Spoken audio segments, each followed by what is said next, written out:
mukomeje kumva radiyo ijwi ry'Amerika ivugira i Washington DC mu Kirundi n'Ikinyarwanda.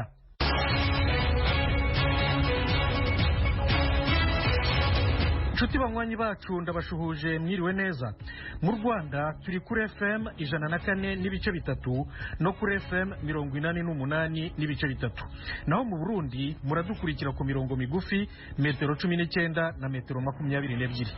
Aha mu Burundi igihano cya Germain Rukuki cyavuye ku gifungo cy'imyaka 32 kigera ku mwaka umwe rukumbi. Umwunganira mu mategeko avuga ko agomba guhita afungurwa. Mufasha kuburana turagerewe n'ibyo ngingo ego twarindiriye kumwanya n'umwanya ashobora kubohera. Maître Ildefonse Chongera wunganira Germain Rukuki mu mategeko arishimira ko urukiko rw'ubujurire rwagabanyije cyane igihano umukiriya we yari yarakatiwe. Mu Rwanda naho mu butabera Nsabimana Calixte Sankara arasaba urukiko kumucira inkoni zamba. Ahandi mu mahanga Cote d'Ivoire yakatiye Guillaume Soro wayibereye minisitiri w'intebe igifungo cya burundu. Naho SADC igiye kohereza ingabo muri Mozambique. Mwakoze guhitamo ijwi ry'Amerika ikaza muri aya makuru tugiye kurambura mu kanya gato cyane. Muri kumwe na Thomas Kanirindi.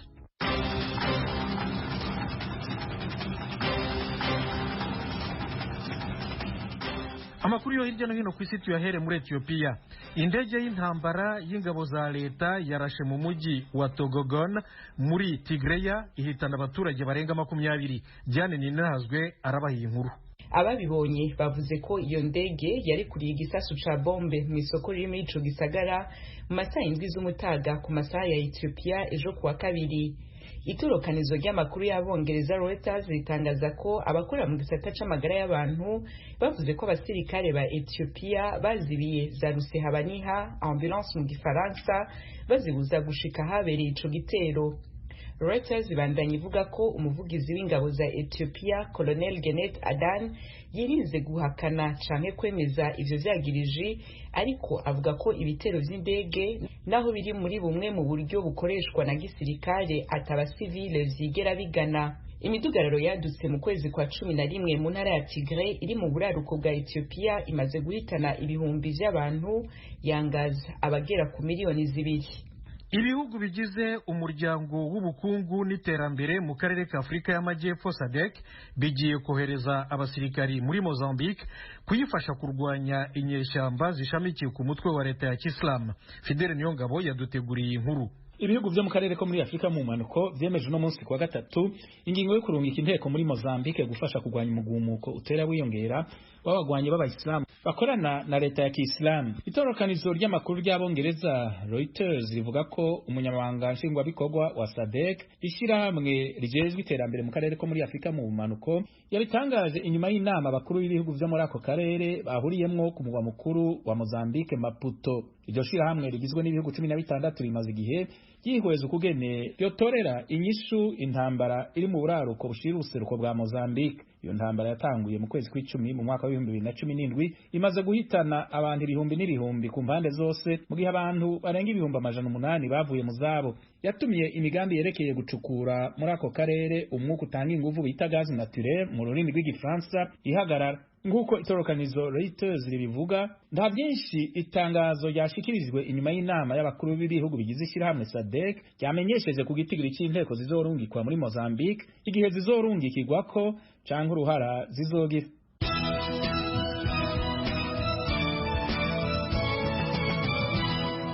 Muri Cote d'Ivoire Guillaume Soro wahoze ari minisitiri w'intebe yakatiwe gufungwa burundu aregwa gushaka gukora kudeta. Tugarure Diane Ninahazwe kuri iyi nkuru. Guillaume Soro w'imyaka 49 yagirizwa kuba yarabangamiye umutekano w'igihugu ciwe no kuba yarahatswe gutembagaza ubutegetsi bwa Alassane Ouattara mu 2019. Urubanza rw'uyu yigeze kubatwara umurwi warwanya ubutegetsi bwa Cote d'Ivoire ruciwe mu gihe ari mu buhungiro i Buraya. Abandi mu bo basangiye dossier barimo Suleiman Kamagate yahoze ari umukozi mu biro vyiwe, Madame Afusiata Bamba Lamine yahoze ari umushikiranganje wo guhanahana amakuru ku ntwaro yiwe, na Touré Musa yarajeje gutanga amakuru mu biro vyiwe baciriwe umunyororo w'imyaka 20. mu mwaka uheze w'ibihumbi 2020 Guillaume Soro aha tuributsa ko yakatiwe umunyororo w'imyaka 20 naho nyene akaba yari ari mu buhungiro. Ico gihe yagirizwa ko yanyuruje amatungo ya leta no kuba yarahatswe kwiyegurira imwe mu mazu ya leta kugira ngo ayigire yiwe. Acirwa uwo munyororo w'imyaka 20, ivyo vyaha yavyamirira kure avuga ko ari imikino ya politike. Itorokanizo ry'amakuru y'Abafaransa AFP ijwi rya Amerika rikesha n'amakuru yose ntiryigeze rivuga ko Guillaume Soro hari ico aratangaza ku gihano gishasha yasabiwe. Diane Nininahazwe urakoze. Reka tugarure nanone Fidel Niyongabo nawe atubwira uko muri Mauritania Mohamed Ould Abdelaziz wahoze ari umukuru w'igihugu yafunzwe by'agateganyo muri anketi ku byaha bya ruswa akekwaho. Iyo nkuru yatangajwe n'umwe mu bamwunganira no munsi ni mu gihe hariko haba itohoza ku vyagirizo vya ruswa igihe ari ku butegetsi arakana ivyaha yagirizwa. Abdelaziz yavuye ku butegetsi mu mwaka wa 2019 nyuma yuko arangije ibiringo bibiri yagirijwe ivyaha vya ruswa mu kwezi kwa gatatu k'uyu mwaka, apfungirwa imuhiriwe mu kwezi kwa gatanu. Hari nyuma y'itohoza inama nshingamateka yakoze ku vyaha vya ruswa yagirizwa ko yakoze kuri leta yiwe. Yatawe mu mvuto ku muhingamo w'ejo kuwa kabiri kubera yanse kwitaba umucamanza mu ndwi iheze. Umwe mu bamwunganira avuga ko yahagaritse kuja kuraba umucamanza nk'uko bisabwa kubera igihe cyose yagerageje kubikora yakurikiranywe n'igipolisi n'abasivile ku mabarabara bageramiye ubuzima bwiwe. Abdelaziz afise imyaka 64 muri iki gihe yashitse ku butegetsi mu mwaka wa 2008. Yarakoranye n'ibihugu vy'ibihangange vyo mu burengero bw'isi mu rugamba rwo kurwanya abagwanyi b'abayisilamu mu karere ka Sahel. Yasubiriwe na president ari muri iki gihe Mohamed Ould Ghazouani.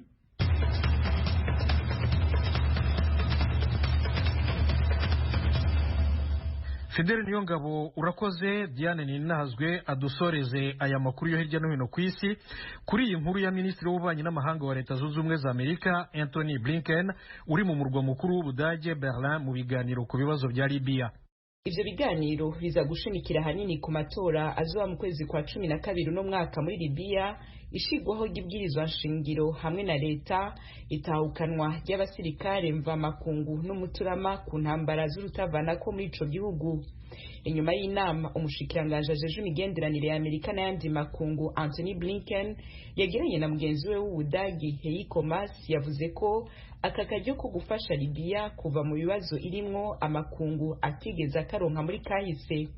Anthony Blinken yabwiye amenyesha makuru i Berlin ku mugwa mukuru w'Ubudagi ko ari vyamaze kumvikanwa ko na cane ku kibazo co gutahukana abasirikare mva makungu no guhagarika intambara. Ntiyatomoye ahariko kamere k'intambwe yatewe. Libya tuributsa ko iri mu bibazo vy'umutekano kuva mu 2011 Muammar Gaddafi yahoze arongoye ico gihugu avanye ku butegetsi.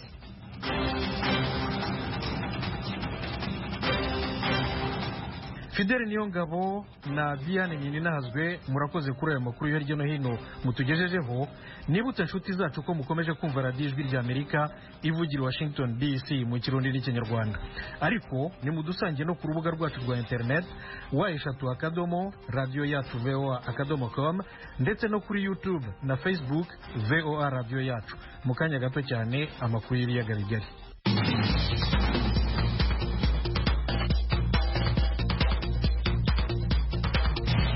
Amakuru y'ibiyaga bigari tuyahere mu Rwanda, aho mu rugereko rw'urukiko rukuru ruburanisha ibyaha mpuzamahanga n'ibyambukiranya imipaka Nsabimana Calixte uzwi ku izina rya Sankara yarusabye kuzaca inkoni zamba ku bihano yasabiwe n'umushinjacyaha birimo gufungwa burundu. Assumpta Kaboyi yakurikiranye urubanza.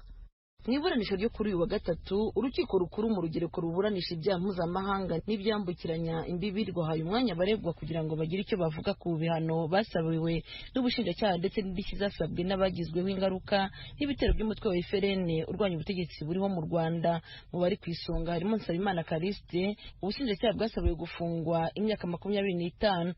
Asobanura ku byavuzwe n'ubushinjacyaha ko yemeye ibyaha aregwa ariko hakaba hari bimwe atemera birimo kure mu mutwe w'ingabo zitemewe n'icyaha cy'iterabwoba ku nyungu za politike. Bwana Nsabimana yabwiye urukiko ko atemera icyaha cyo gushinga umutwe w'ingabo wa FRN. yifashishije ikiganiro Lieutenant General Hamada Habimana yagiranye na chaîne ya YouTube ya radiyo ubwiyunge ya CNRD, aho agaragaza ko umutwe w'abarwanyi wa FRN utashinzwe na MRCD kuko washinzwe MRCD y'umunyapolitike Paul Rusesabagina itaravuka. Yakomeje asobanurira urukiko ko yinjiye muri FRN ariko ko atigeze agira uruhare rwo kuyishinga kuko yari isanzwe iriho. Nsabimana yagarutse cyane ku cyo yise guhindura inyito z'icyaha aregwa n'ubushinjacyaha birimo n'icyaha cy'ubwicanyi, aho yavuze ko ubwicanyi aregwa bwakozwe n'abasirikare ba FRN yemera uruhare rwe nk'umufatanyabikorwa kuko yari umuvugizi wa FRN ndetse akaba na vice perezida wa MRCD. Yabwiye urukiko ko ubushinjacyaha bwamufashe nka gatozi kuri iki cyaha kandi we atarigeze agira umuturage yica. Wunganira Sankara Maître Moise Nkundabarashi yasobanuye ko umuntu atahanirwa icyaha cyabereye aho atarari mu gihe cyabaga. Yasobanuye ko ubwicanyi bwakorewe muri Nyaruguru bwabaye uwo yunganira ari mu birwa bya Komore nk'uko byavuzwe n'ubushinjacyaha ko ariho bwamukuye. Ikibazo kindi kizasabwe zibarirwa muri miliyari 2. Wunganira Nsabimana yabwiye urukiko ko hari ibirego byatanzwe n'abaregera indishyi bimwe bidakwiye kwakirwa kuko ba nyirabyo batatanze amagarama. Umunyamategeko Nkundabarashi yavuze ko ibyasobanuriwe n'ababunganira ko ari abakene batabona amafaranga y'amagarama ko byagomba gutangirwa ibimenyetso. Uyu mwunganizi wa Nsabimana yongeyeho ko ibyo abaregera indishyi basaba batabashije kubitangira ibimenyetso usibye kugaragaza urutonde rw'ibyo babuze, akumvikanisha ko bagombaga kugaragariza urukiko ibimenyetso byerekana ko ibyo babuze byari ibyabo koko. Maître Nkundabarashi Moise mwunganira Nsabimana Kariste yasabye urukiko ko rwazahanisha umukiriya we igifungo kiri hagati y'imyaka 5 n'10. Nsabimana Kariste asoza yabwiye urukiko ko yongera gusaba imbabazi abanyarwanda abagizweho ingaruka n'ibitero binyuranye bya FRN ndetse n'umukuru w'igihugu. Yabwiye urukiko ko ubuzima bwe buri mu biganza byarwo, arusaba kuzaca inkoni zamba ubwo bazaba bamukatira. Undi wagize icyo avuga ku bihano yasabiwe n'ubushinjacyaha ni Herman Nsengimana wasabiwe gufunga imyaka 20. We yasabye urukiko kutemera ubusabe bw'ubushinjacyaha. Urubanza ruzakomeza kuri uyu wa 4 abaregwa bandi bakomeza gutanga ibisobanuro ku bihano basabiwe n'ubushinjacyaha. Assumpta Kaboyi, Ijwi ry'Amerika, i Kigali. Assumpta Kaboyi urakoze. Noneho tujye mu Burundi naho mu rwego rw'ubucamanza. Imirimbanyi y'uburenganzira bwa muntu Germain Rukuki nk'uko mubizi yari yarakatiwe gufungwa imyaka 32 mu 2018 n'urukiko rwa mbere. Yaregwaga ibyaha birimo ibyo kwifatanya n'abashakaga guhirika ubutegetsi, guhungabanya umutekano w'igihugu no kwigomeka ku butegetsi. Urw'ubujurire rwa Ntahangwa i Bujumbura rwabikuyeho rugumishaho iki cyo kwigomeka ku butegetsi rumukatira gufungwa umwaka umwe. Bivuze rero ko agomba guhita asohoka gereza. Mugenzi wacu Venuste Nshimiyimana ukorera mu biro by'Ijwi ry'Amerika i Londres mu Bwongereza yabibajije avoka wa Germain Rukuki Maître Ildefonse Congera uko yakiriye icyemezo cy'urukiko rw'ubujurire. Twebwe nk'abasanzwe bamufasha kuburana twe turaryohewe n'iryo ngingo, ego turarindiye yuko umwanya n'umwanya ashobora kusohoka ibohero. Turaryohewe mu majambo make. None kuba kiriya icyaha icyo gushaka kwigomeka ku butegetsi icyagumyeho cyo byo mwabyakiriye mute? Bon, twebwe turaba nk'aho atabyemezo batanze abari bamushengeje. Twebwe tuvuga tuti kumbure twe turaba ahanini turaba igihano bamuciriye. Ikico cyaha nacyo naho atabyemezo bagitangiye twe turashima ingingo sentare yafashe. None ko yari amaze imyaka 4 muri gereza akaba yakatiwe umwaka umwe nihazaba 50,000 by'amafaranga y'amarundi azafungurwa ryari? Bon, twebwe turindiye ko amenyesha iyo ngingo, turibaza yuko kuko yafunzwe nk'uko bivuze afunzwe igihe kirekire turazi icyo bamukatiye, turibaza yuko amategeko uko abivuga baca baraba igihe yari amaze, mu gihe igihano yaronse aciye urubanza rucitse, hari igihano gito ugereranije n'icyo yari amaze afunzwe, aho baca bamurekura. turizeye ko baducamurekura rero ntiyamenyeshwa urubanza ariko turabe yuko umushikirizamanza udashobora kunguruza iyo ngingo. Maître Ildefonse Cyongera, ndagushimiye cyane ku bw'aka kanya wahaye Ijwi ry'Amerika. Murakoze namwe. Mugenzi wacu Venuste Nshimiyimana yaganiraga na Maître Ildefonse Cyongera wunganira rero impirimbanyi y'uburenganzira bwa muntu mu Burundi Germain Rukuki, uko igihano cya Rukuki cyagabanijwe kiva ku myaka 32 kigera ku gifungo cy'umwaka umwe gusa. Turabaramukije bakunzi namwe banywanyi b'Ijwi ry'Amerika. Mu ntumbero yo kuronka amakuru y'imvaho kandi agezweho dushobora gusangiza n'abanywanyi bose, ni ngombwa ko tubandanya gukorera hamwe mu kuronka amakuru yizewe kandi twosangiza abatwumva. Kubera iyo mvo, Ijwi ry'Amerika ribasaba ko mwobandanya kudushikiriza amakuru, amafoto, amavideo y'ibibera aho mutuye, aho mukorera, aho mwiga n'aho mugendera. Mudushikiriza n'ibindi vyiyumviro n'ivyifuzo mufise byo dufasha kubandanya tubashikira ku nyota y'ibibaraje ishinga mukoresheje urubuga rwa Facebook VOA Radio Yacu canke inomero yacu ya WhatsApp ikurikira *120 2 4 4 1 Ijwi ry'Amerika ni radio yanyu.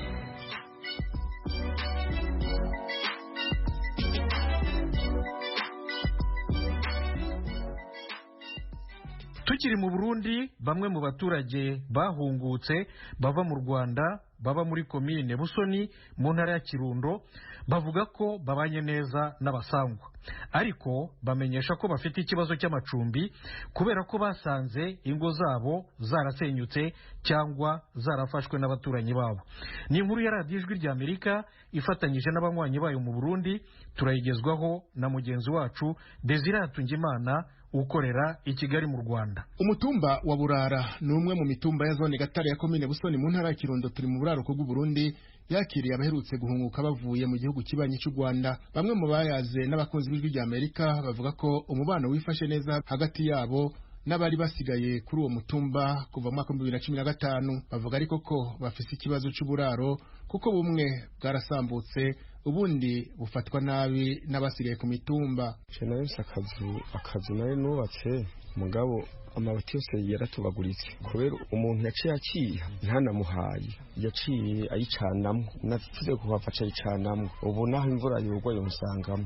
Jewe ndaragiye nawe aca ayizamwo, ariko acaza gutungiramo ingurube, atungiramo inkoko, atungiramo inkwavu. Abasangwa bo ku mutumba Burara bavuga ko bakiranye igishika bene wabo baherutse guhunguka. Abayaze n'abakunzi b'Ijwi ry'Amerika nabo nyene baremeza ko umubano hagati yabo ari mwiza.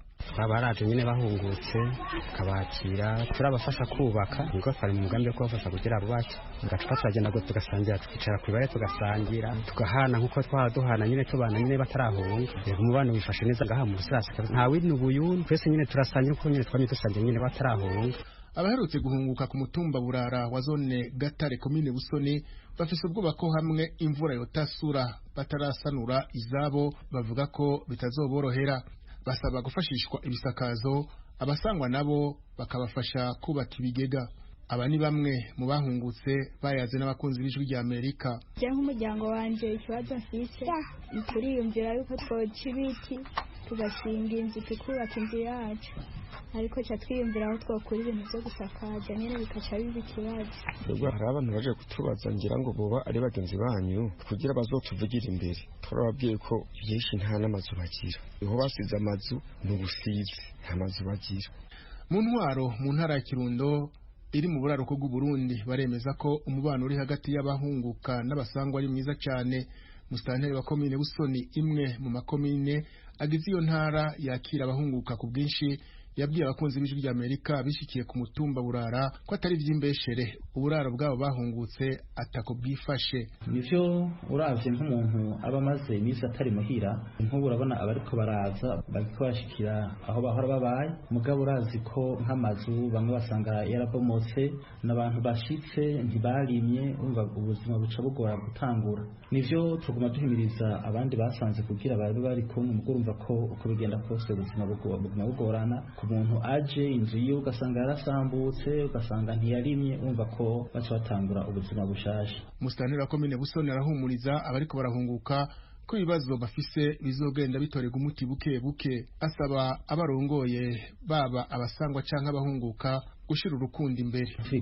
Twese birashoboka tugumana ko nk'abavukana naho bahunze igihugu baragarutse n'abavukanyi tuguma dufashanya. Ni nkuko ushobora gusanga n'ubundi yasigaye ngaha ushobora gusanga afise ingorane y'iniriya tugumana ko kugira dufashanye ingorane zozo ntizobura. Hariho abazi bakatubwira twebwe turabona ko mu vyo badutekeye turashobora kuronka agashitingi ni muturose ibiti tukagerageza tukaraba ahantu hari ibiti kugira ari bishoboka tugahimiriza n'abatware kugira babafashe gusanura aho baba barabaye. Ni ikibazo gikomeye mugabo tugumiza kugira turabe ko dushobora kugerageza kugitorera umuti. Ishirahamwe HCR rigitaho impunzi kw'isi rimenyesha ko intara ziri mu buraruko bw'u Burundi arizo Kirundo, Muyinga na Ngozi zimaze kwakira abahunguka bagera ku bihumbi 27 mu kiringo c'amezi 6. Icya kabiri c'abamaze guhunguka muri zo ntara z'uburaruko bavuye mu gihugu c'u Rwanda nabo mu ntara ya Kirundo, nk'uko amakuru abakunzi b'ijwi rya Amerika bakesha abegereye intwaro muri iyo ntara abivuga. Desire Tungimana, urakoze.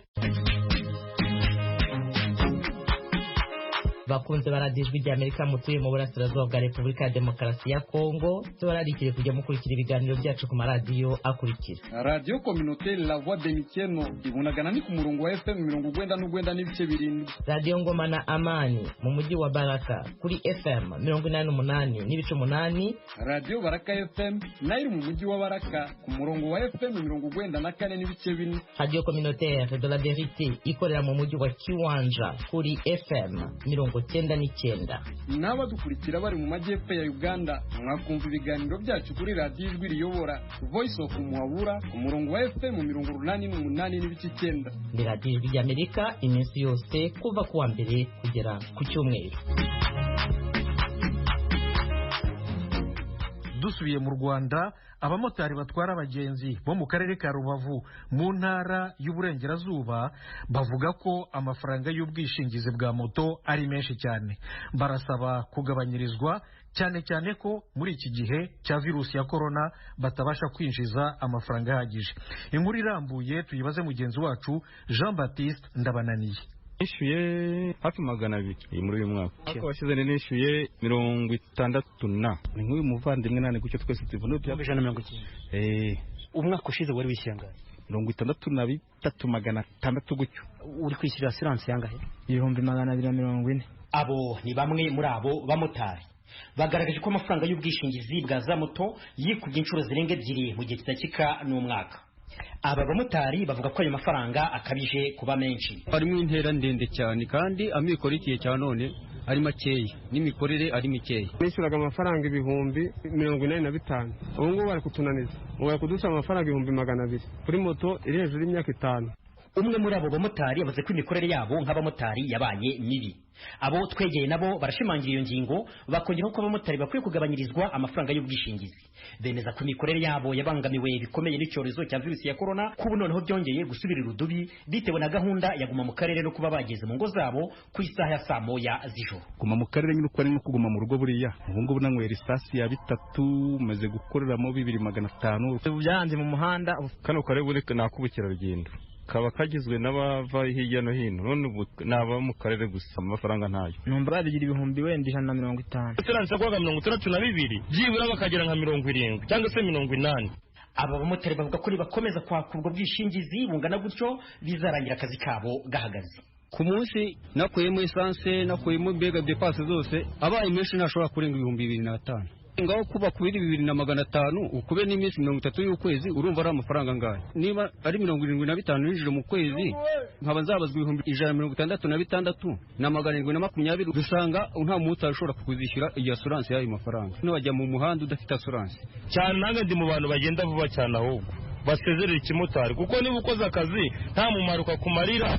Abamotari muri rusange batekereza ko ikompanyi y'ubwishingizi Radiant igamije inyungu z'umurengera ku bamotari kuko bavuga ko ari ikompanyi yegukanye isoko ry'abamotari. Uyu ni umwe muri bo. Radiyanti nkaho yadutsindiye no kubara ko imeze kudufatisha niko nabyita nkange kuva ratwara moto y'imyaka 15 sinda kuri manuka bakadushyira ahantu hamwe twese bakashaka kudukamamo amafaranga ariko nabyita kandi nkange nigengesera imanuka mu buryo bwose bushoboka. Abamotari barubavu bonyine bazamuye iki kibazo kuko no mu mwaka ushize abamotari bamwe mu mujyi wa Kigali babwiye Ijwi rya Amerika icyo kibazo. Nyamara ariko sosiyete Radiant yatangarije Ijwi rya Amerika kuri uyu wa gatatu ko nayo iri guhomba bikabije bitewe no kwishyura abagizweho ingaruka n'impanuka z'abamotari, ko ariyo mpamvu andi makompanyi adashishikazwa n'ubwishingizi bwa za moto, ko ariyo mpamvu nayo yabuzamuye kandi ko n'ubundi ayo mafaranga y'ubwishingizi akiri make cyane. Uyu ni Solange Muteteri ushinzwe ibijyanye n'impanuka muri Radiant. Ni igiciro twashyizeho ntabwo twavuga ngo kirahagije kugira ngo kibashe kuba twabasha kwishyura impanuka abamotari bakora. Moto nshyashya irishura 158 yagombye kugeza ku bihumbi nibura 300. Turi kuri 360%. Ni ibihombo byarabaye umurengera birenga n'urwego rw'100%.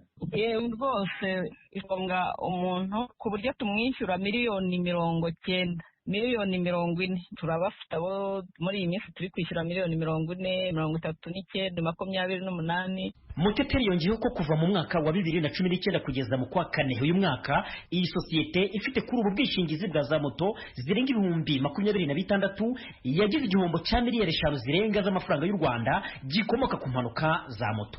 Gusa abamotari bo ntibemeranya na Radiant ku byerekeye impanuka kuko bavuga ko mbere bishyuraga amafaranga make kandi n'ubundi impanuka zarabaga, mu gihe Radiant ivuga ko impanuka zabaye muri icyo gihe bishyuraga make arizo zakomeje kubereka ko bakwiye kuzamura igiciro cy'ubwishingizi. Twamenye ko hari abamotari bananiwe kwishyura ubwo bwishingizi bagatwara moto nta bwishingizi, abo bazwi ku izina ry'inyeshyamba nubwo tutamenye umubare wabo. Jean Baptiste Ndabananiye, Ijwi rya Amerika, i Rubavu. Banywanyi b'Ijwi rya Amerika, uretse kutwumvira ku mirongo ya FM, ku mirongo migufi ya shortwaves, kuri Facebook na internet mushobora kutwumva biciye ku matelefone yanyu ngendanwa.